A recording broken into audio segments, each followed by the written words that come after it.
네, 오늘 말씀은 이제 크게 두 부분으로 나누어 볼 수 있는데요. 12절, 13절에 하나님이 우리에게 요구하시는 것, 그것이 무엇인지를 가르쳐 주고 있습니다. 하나님이 우리에게 요구하시는 것이라면 매우 중요합니다. 우리 귀담아 듣고 우리 마음에 새겨야 합니다. 자, 하나님 우리에게 요구하시는 것 세 가지로 정리해 볼 수 있습니다. 첫째는 하나님을 경유하며 그의 모든 도를 지켜 행하라. 이게 첫 번째가 하나님이 요구하시는 거죠. 두 번째는 하나님을 사랑하며 마음과 성품을 다하여 섬기라 하는 것이고요. 세 번째는 여호와께서 우리에게 주신 율법을 잘 지켜 행하라 하는 것입니다. 자, 이것을 여러분, 이 세 가지가 이제 하나님 우리에게 요구하시는 것인데, 이걸 줄여서 말하면 사람의 본분을 말씀해 주신 거예요. 전도서 12장 13절, 사람의 본분을 가르쳐 주고 있죠. 그 사람의 본분은 하나님을 경유하는 것, 하나님의 말씀을 지키는 것, 이렇게 우리가 말씀을 할 수 있어요. 이게 사람의 마땅히 가야 될 길로 가는 것이라는 거죠. 하나님은 우리에게 이것을 요구하시는데요. 그러면 여러분, 우리가 하나님이 이렇게 우리에게 요구하시는 이유가 뭘까요? 하나님이 도대체 어떤 분이시고 우리는 또 하나님과 어떤 관계인데 하나님이 이렇게 우리에게 이런 걸 요구하시나요? 그 요구하시는 이유를 이제 설명하고 있습니다. 자, 14절을 보시면 하늘과 모든 하늘의 하늘과 땅과 그 위의 만물은 본래 하나님 여호와께 속한 것이다. 이게 첫 번째 하나님이 저와 여러분에게 이런 요구를 하시는 이유입니다. 한마디로 말하면 하나님이 온 세상 모든 것을 창조하신 분이다 하는 거지요. 온 세상 모든 만물을 창조하시고 그 모든 것이 그래서 하나님께 속하고 하나님이 주인 되신 것을 말합니다. 그러면 저와 여러분도 하나님이 우리의 주인 되시는 것을 믿으시죠? 네. 나를 지으신 분이 하나님이고 나의 주인 되신 분이 하나님이십니다. 그런데 마귀는요, 하나님이 우리 주인 아니라고 그래요. 네 인생은 네 거다. 네가 네 인생의 주인이다. 이런 이야기를 우리에게 가르쳐 주려고 그래요. 세상은 그게 더 듣기가 좋아요. 아니, 내 인생 내 거지. 내 생명도 내 건데. 내가 가진 것도 다 내 건데 내 마음대로 하는데 누가 뭐라 그래? 지금 세상은 끊임없이 이제 그런 말을 배우고 들었기 때문에 많은 사람들이 그런 생각을 가지고 살아요. 거기 하나님이 없죠. 여러분, 어리석은 사람은 마음에 이르기를 뭐 한다고 그래요? 하나님이 없다 그런다고 그랬어요. 하나님이 없다고 하는 사람은 진짜 어리석은 사람이에요.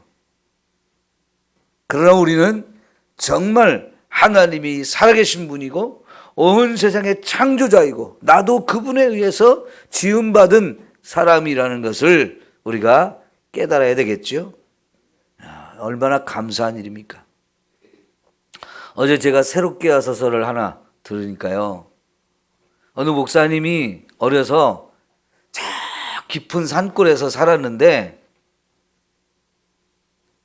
딱 마을에서 9km를 더 들어가서 딱 한 집 사는 거예요. 한 집. 그러니 얼마나 깊은 산골이에요. 그 마을에서 자기 집까지 가려면 높은 산을 2개를 넘어가야 되는 곳인데 거기 딱 한 집 사는데 왜 그랬느냐? 할아버지가 문둥병이 들으셔서. 할아버지가 문둥병이 들으다 보니까 사람들한테 쫓겨나야 되잖아요. 놀림을 받고 쫓아내잖아요. 그러니까 할 수 없이 사람들이 사는 마을에서 더 깊고 깊은 산골에 들어가서 사는데 할아버지, 할머니, 아버지, 어머니 그리고 자녀들 딱 이렇게 사는데요. 할아버지가 문둥병이 들어서 얼마 있다 보니까 아버지도 그게 싫어서 집을 나가셨어요. 거기에 알코올 중독자예요. 어머니하고 자꾸 싸워서 어머니도 결국 나가셨대요. 아버지도 나가고 어머니 나가고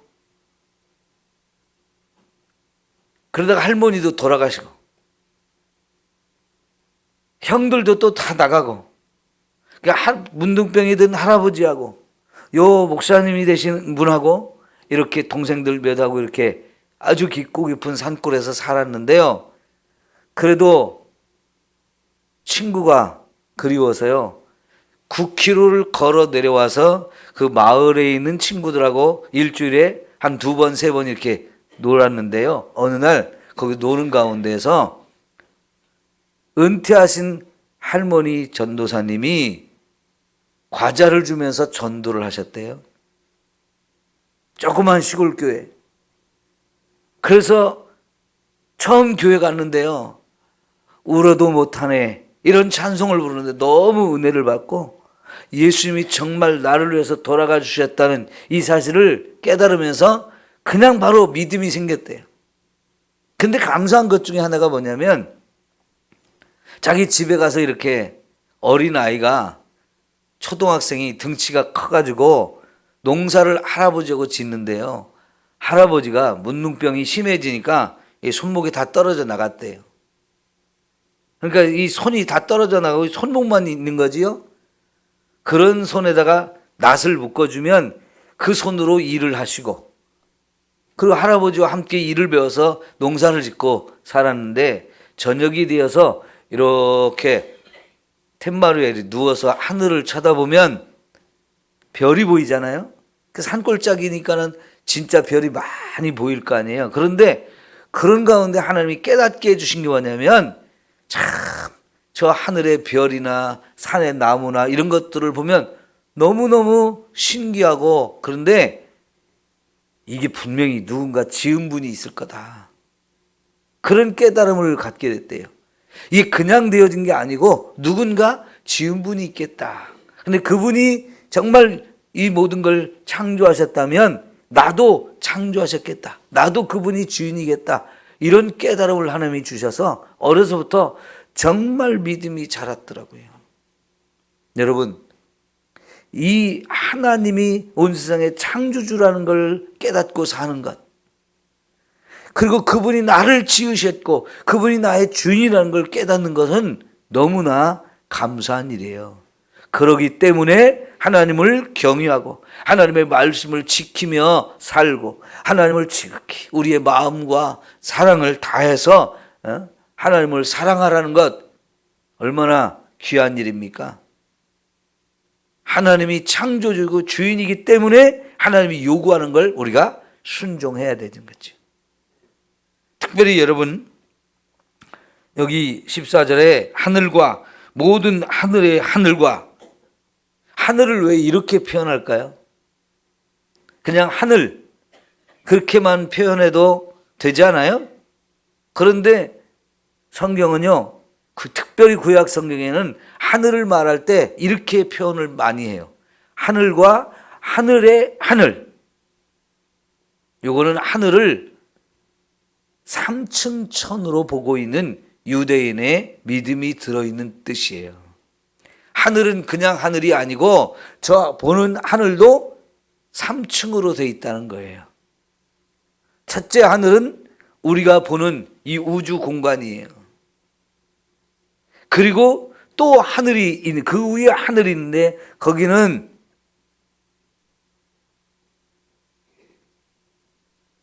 진짜 우리 눈에 보이지 않는 우주.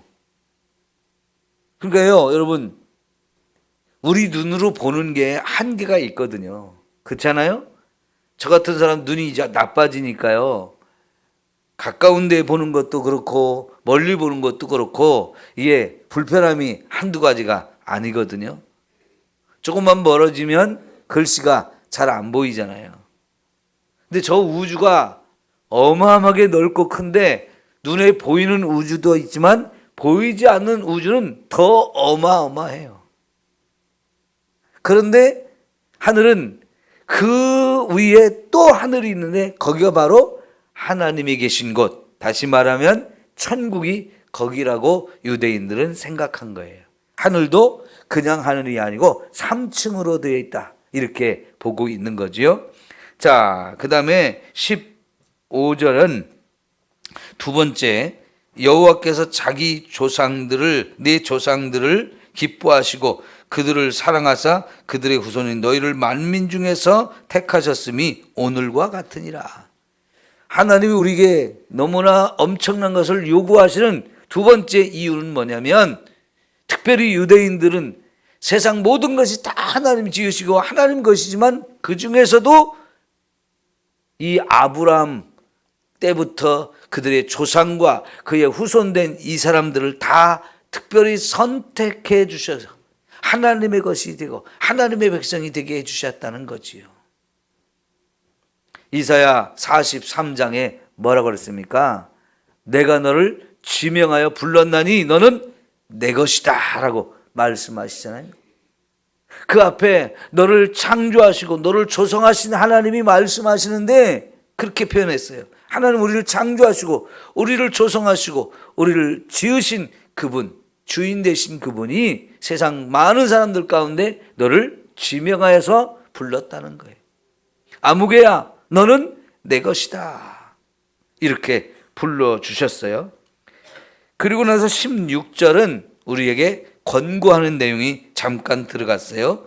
너희는 마음에 할례를 행하고 다시는 목을 곧게 하지 말라. 지금까지 광야를 지내오는 동안에 이스라엘 백성이 얼마나 목이 곧은 백성이었어요. 그런데 하나님께서는 마음의 할례를 받고 이 모가지가 뻣뻣한 거 이것 좀 꺾어라. 목이 좀 부드러워져서 하나님 앞에 겸손하게 너 자신을 낮추는 사람이 되라고 하나님이 권고하십니다. 마음의 할례를 받는다. 여러분, 할례는 원래 남자의 성기의 끝을 잘라내는 거죠. 껍데기의 표피의 끝을 잘라내는데 이걸 할례라고 하는 것은 육체 행하는 거죠. 그런데 하나님은 그걸로 끝나면 안 되고 진짜 할례는 마음의 할례를 받는 거라고 말씀을 하셔요. 마음이 완악한 것, 고집스러운 것, 미련한 것, 이게 깨져야 된다는 거죠. 그 사람이 진짜 하나님을 인정하게 되는 것이고 하나님 앞에 겸손하게 자신을 내려놓고 의지할 수 있는 사람이 되어져요. 자, 이제 17절은 세 번째, 우리가 하나님이 요구사항을 순종해야 되는 이유입니다. 세 번째는 뭡니까? 너희 하나님 여호와는 신 가운데 신시요 주 가운데 주시요 크고 능하시며 두려우신 하나님이시다. 여러분, 세상에 사람들은 신이 많다고 얘기하지만 신은 한 분밖에 안 계세요. 그분이 하나님, 그리고 유일하신 하나님이라고 우리가 말하잖아요. 신 중에 신이요 주 가운데 주가 되시는 우리 하나님, 그런데 그분은 전능하시고 그래서 우리가 두려워할 하나님이다 하는 거예요. 하나님이, 그러니까 우리 첫 번째, 세 번째는 하나님의 존재 자체만으로도 우리는 하나님이 우리에게 뭘 요구하시면 순종할 수밖에 없는 거예요. 거기다가 하나님이 우리에게 행하신 일들이 얼마나 크고 놀라운지, 우리를 만들어 주신 분이고 우리를 다스려 주신 분이고 인도하시고 특별히 선택해서 하나님의 것으로 삼아 주신 것, 얼마나 크고 놀라운 일입니까? 엄청난 사랑과 은혜를 베풀어 주셨기 때문에 당연히 하나님 우리에게 무엇을 요구하든지 우리는 순종할 수밖에 없는 거지요. 이제 17절 또 끝에 보면 사람을 외모로 보지 아니하시며 뇌물을 받지 아니하시고 고아와 과부를 위하여 정의를 행하시며 나그네를 사랑하여 그에게 떡과 옷을 주시나니 그랬어요. 하나님이 이 세상에 사랑하지 않는 분이 없어요. 특별히 그 하나님은 우리에게도 그 하나님의 성품을 나누어 주어서 하나님이 사랑하듯이 우리도 우리 주변에 있는 사람들을 사랑하며 살라고 말씀을 하셔요. 우리에게 이런 일을 행할 수 있도록 우리 마음을 열어주시고 우리에게 이런 사랑을 부어주신 하나님이기 때문에 우리가 하나님을 사랑해야 된다 하는 거지요. 그 다음에 또 19절 20절은 권고하는 것이 또 나와요. 두 가지를 또 권고하는데요. 너희는 나그네를 사랑하라. 본래 우리도 애굽에서 종살이를 하던 사람이고 그 애굽을 떠나서 가나안 땅까지 가는 동안에 나그네로 살아왔어요. 그 광야를 40년 지내온 것이 결코 짧은 시간이 아니잖아요. 가나안 땅에 들어가야 되는데 왜 이 나그네의 인생을 이렇게 40년 동안이나 살게 하셨을까요? 광야는 우리의 거처가 아니에요. 잠시 머물다 가는 곳이에요. 가나안 땅이 우리가 가야 될 곳인데 하나님께서는요, 이 가나안 땅을 통해서 천국을 사모하는 마음을 갖게 하신 거죠. 이 광야를 지나는 동안에는 안식을 누리지 못합니다. 가나안 땅에 들어갈 때 그때 참된 안식을 누리게 되는데 우리가 이 광야의 삶을 살면서 안식을 바라보게 하는 거예요. 이 세상이 우리의 인생 자체가 나그네 인생이라는 것을 알게 하시려고 그렇게 하신 거지요. 그렇다면 우리가 이 땅에 살면서 내 주변에 있는 나그네로 살아가는 사람들, 내게 찾아오는 나그네를 정말로 사랑하라는 것이죠. 그래서 이 중동 지역에는요, 나그네를 정말로 환대를 합니다. 우리가 생각하는 정도 훨씬 뛰어넘어서 나그네를 환대합니다. 여러분, 나그네는 아는 사람일까요? 모르는 사람일까요? 나그네는 대부분 내가 모르는 사람이에요. 근데 그런 나그네를 정말로 극진히 대접을 해주는 거예요. 왜 그러냐면 나그네를 마치 하나님을 대접하듯이 보는 거예요. 대표적으로 여러분, 아브라함이 자기 장막 앞에 앉아 있는데 나그네가 지나가거든요. 그러니까 달려가서 그냥 가지 말고 꼭 내 집에 오셔서 잠시 쉬었다 가시고 제가 대접하는 거 좀 드시고 가세요. 이렇게 해서 나그네를 대접했는데 그 나그네가 누구였어요? 하나님이었어요. 그리고는 소돔과 고모라로 가는 길이었는데 지금 그 소돔과 고모라 멸망시키러 간다. 너무 죄가 가득해서 내가 멸망시키러 간다. 그러니까 아브라함이 깜짝 놀라죠. 소돔과 고모라가 멀지 않은 곳인데 거기 사람들이 그렇게 죄 때문에 다 죽는다는데 너무 무서운 일이고, 특별히 거기 내 조카가 사는데 그럼 내 조카도 다 죽어야 되잖아요. 그래서 하나님께 기도했던 거예요. 거기 50명 의인이 있으면 좀 살려주시면 안 됩니까? 적어도 50명은 의인이 있을 거라고 생각했죠. 그런데 그것도 안 됐잖아요. 10명도 없었어요. 그래서 결국은 멸망당할 수밖에 없다는 걸 알게 되었는데 이 어마어마한 사실을 어떻게 한 거예요? 나그네를 대접했더니 거기서 그런 은혜를 받는 거죠. 그래서 또 구하죠. 우리 조카 롯 살려줬으면 좋겠습니다. 얼마나 아브라함의 마음이 간절했겠어요? 하나님이 롯을 살려주시잖아요. 그래서 유대인들은 나그네를 대접하는 일을 정말 귀하게 여기는 거예요. 근데 이런 전통이 사실은 옛날에 우리 조상들한테도 다 있었죠. 제가 옛날에 우리 조상들에게 있었다고 말하는 건 왜 그럴까요? 지금은 우리가 그걸 잃어버렸어요. 그걸 싫어합니다. 귀찮아합니다. 목사가 신방 오는 것도 부담스러워하는 세상이 됐어요. 요즘은. 그죠? 요즘 젊은 사람들이 그래요. 목사가 신방을 가는 것도 부담스러워하니 우리가 그 좋은 마음을 잃어버린 거예요. 나그네를 대접하는 것은 하나님이 우리에게 주신 말씀이고 이거 정말 귀한 일이거든요. 그게 결국 하나님을 대접하는 것과 같은 거예요. 하나님이요, 고넬료라는 사람을 구원할 때도 저 요바에 가면 베드로가 있는데 그 사람을 집으로 초청해라. 너에게 그 사람을 통해서 하나님이 하실 말씀이 있다. 그래서 베드로를 초청해서 말씀을 듣습니다. 하나님은 의도적으로 이런 모르는 사람인데 이름을 가르쳐주고 그가 지금 어디에 있는지 무엇을 하고 있는지까지 다 알려주면서 초청을 하라고 그래요.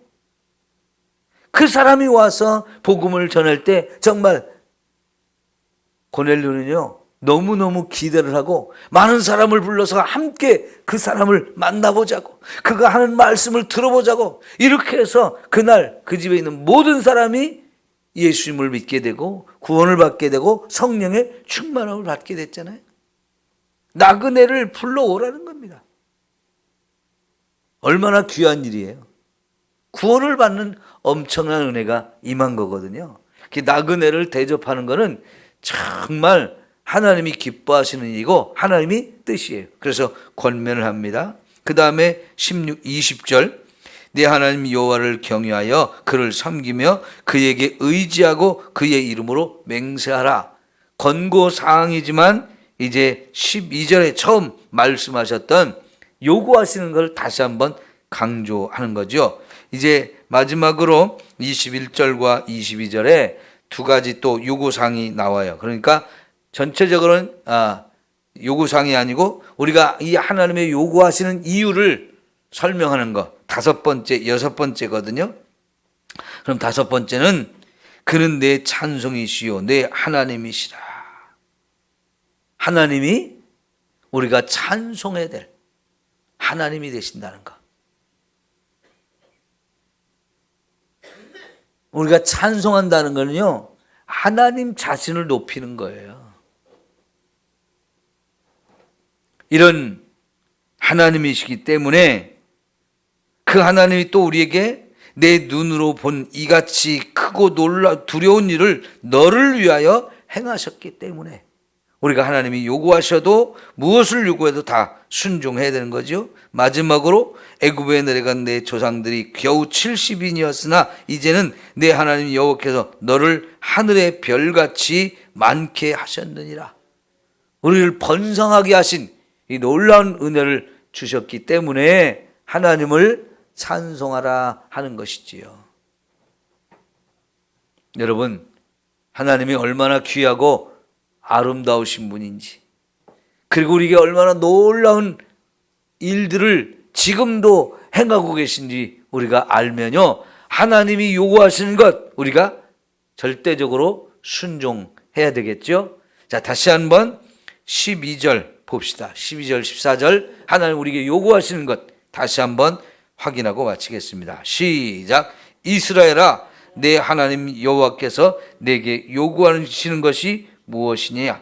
곧 내 하나님 여호와를 경외하여 그의 모든 도를 행하고 그를 사랑하며 마음을 다하고 뜻을 다하여 내 하나님 여호와를 섬기고 내가 오늘 내 행복을 위하여 내게 명하는 여호와의 명령과 규례를 지킬 것이 아니냐, 이렇게 말씀하셨어요.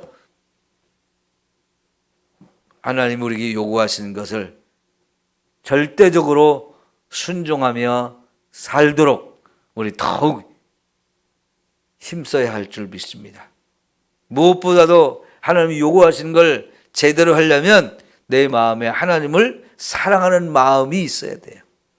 그냥 억지로 하는 거하고 하나님을 사랑해서 기뻐서 하는 거하고는 차원이 다르잖아요. 그렇게 정말 하나님을 사랑하면 하나님이 무엇을 요구하든지 기쁨으로 감사함으로 할 수 있는 거지요. 기도합니다.